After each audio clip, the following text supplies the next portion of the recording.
dun sa dressing room, mainit dito sa Pilipinas, pero sa dressing room, may sipag na ako. Kasi sa nilalamigan talaga namin sa dressing room at saka dito sa studio. Kasi yun ang paraan para mamamatay kasi nila ako pa kayo.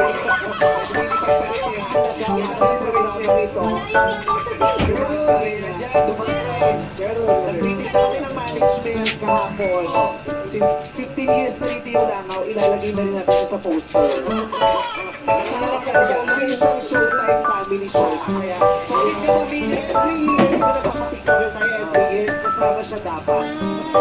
At saka hindi na si MC Lassie yung dulo. Si Langaw. Iba lagi yung MC Lassie, hindi MC Lassie and the Langaw. At ako na pa yung Langaw sa inyo dito. Ano siya? OG. OG. Guys, guys. Kasi natin tanong. Nabibili lang. Kasi yung mataas na rin yung sa hindi na siya pupunta. Kaya ako siya mababa sa exposure. So anyway, gano'n kayo katagal? Ilang years? Yan din. Siya yung first girlfriend mo sa Pilipinas, Casey. Yes, first girlfriend and first wife Nagpakasal ko na kayo. Sa Pilipinas? sa US. Sa US. Oo. So, divorce na din kayo. Ay, kasi may away ka sa akin.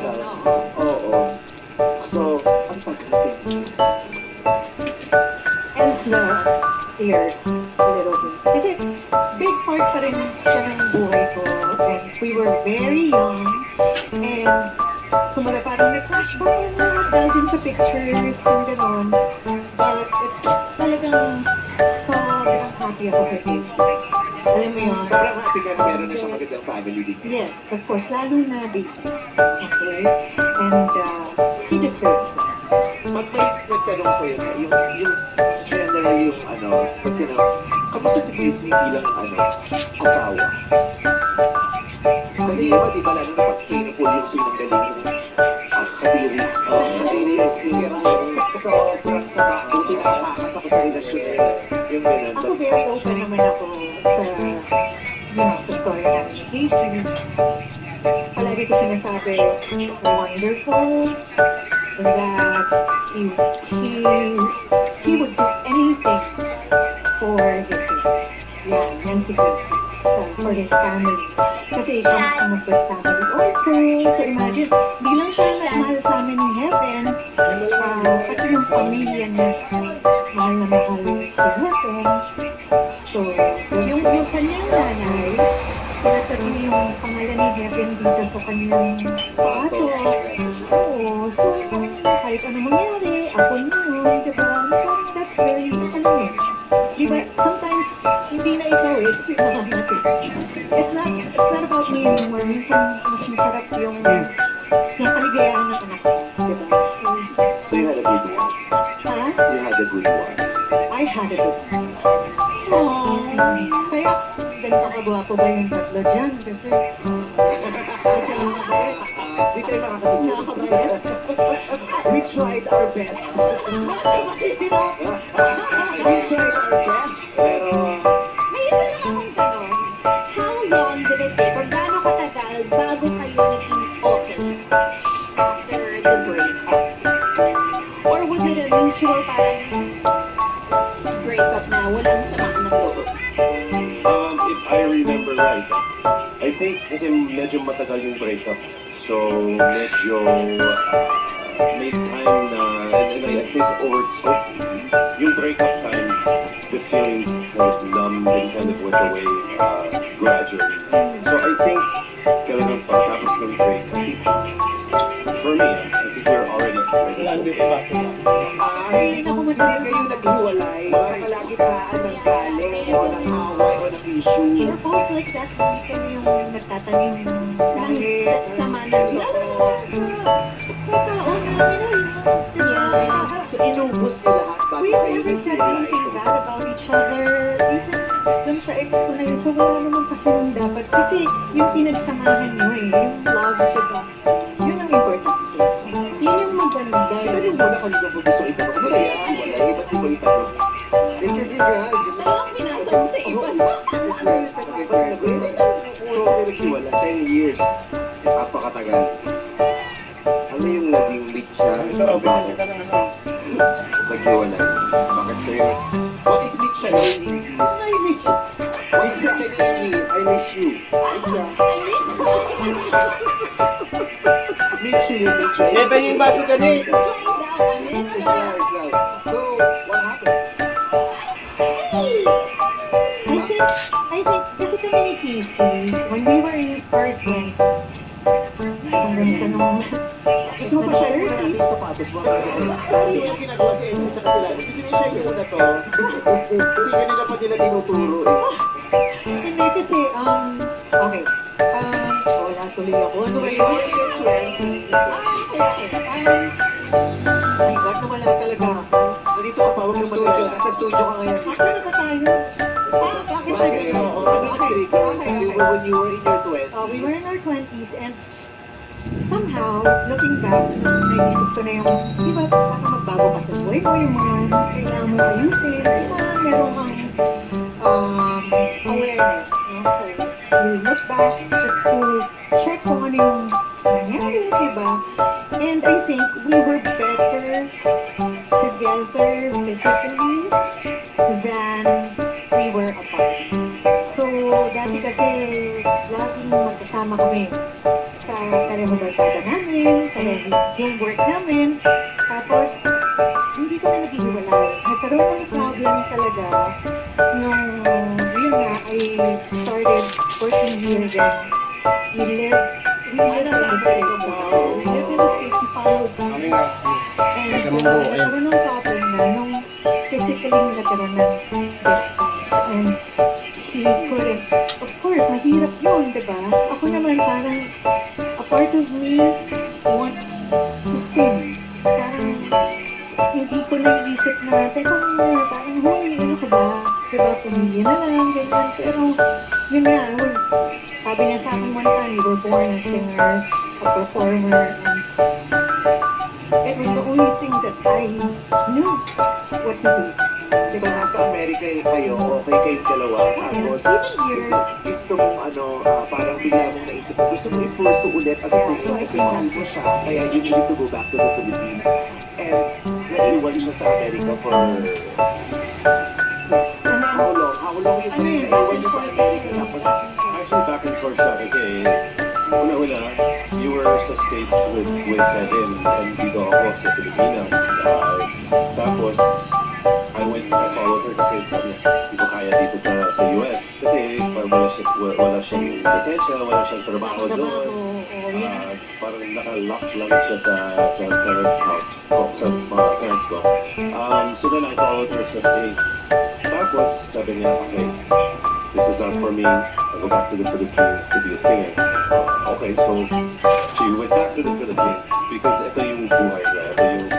Ito yung gift for a singer. So this is where she should shine as a star. So at that time, talagang wala kami parang. And I don't know how the saying goes, pero 3 months, 6 months, maybe even longer. At that time, the feelings just kind of fade for me. And I think at that time, like, I don't know, parang it was just hard to communicate. so meron siyang yung parang yung tampo naging parang ano na, sama na yan. And then, tapos nawala na ng gana.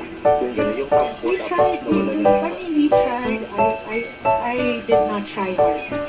I felt like parang, syempre parang, yun ang gusto na lahat ng tao, pamilya, diba? Your own family. But, you know,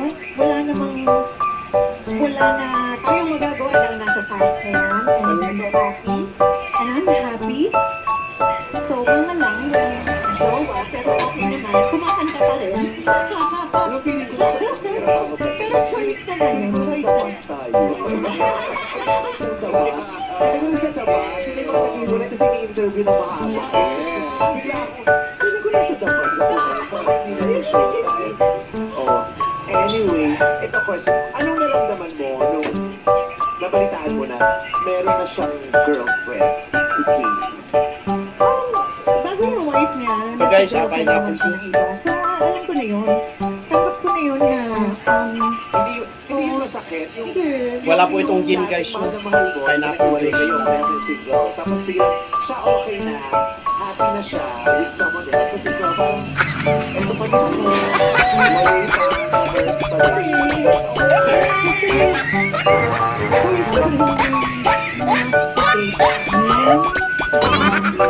And parang sa akin talaga, yung specific case,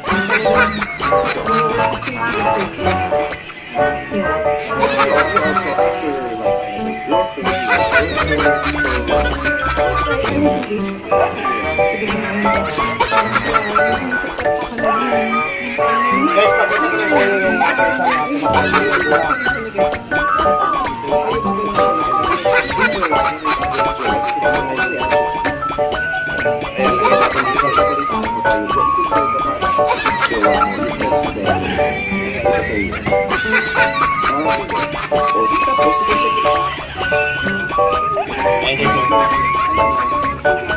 nakain ka lang.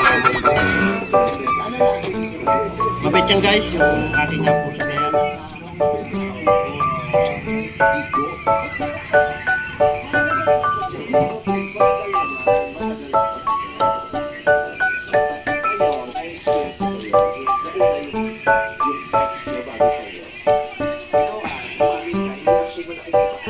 Kita nyo ba guys?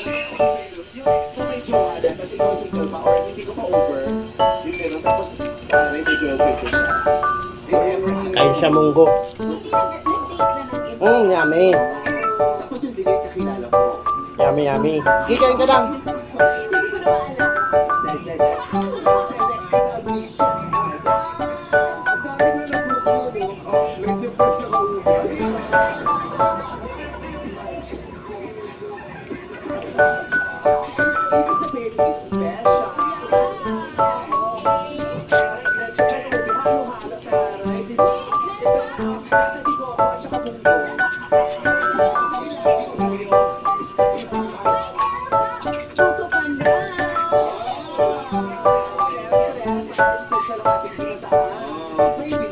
Ito pa nating munggo. Oh, ito pa munggo. Bikain ka na. Ito pa.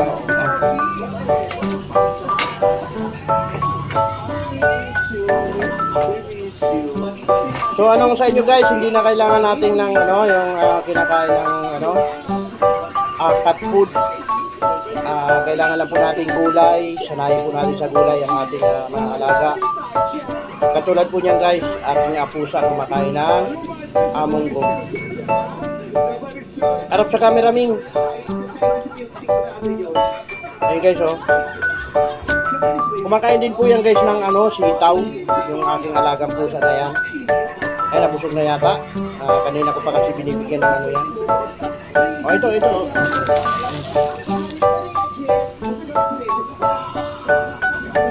Masarap yan.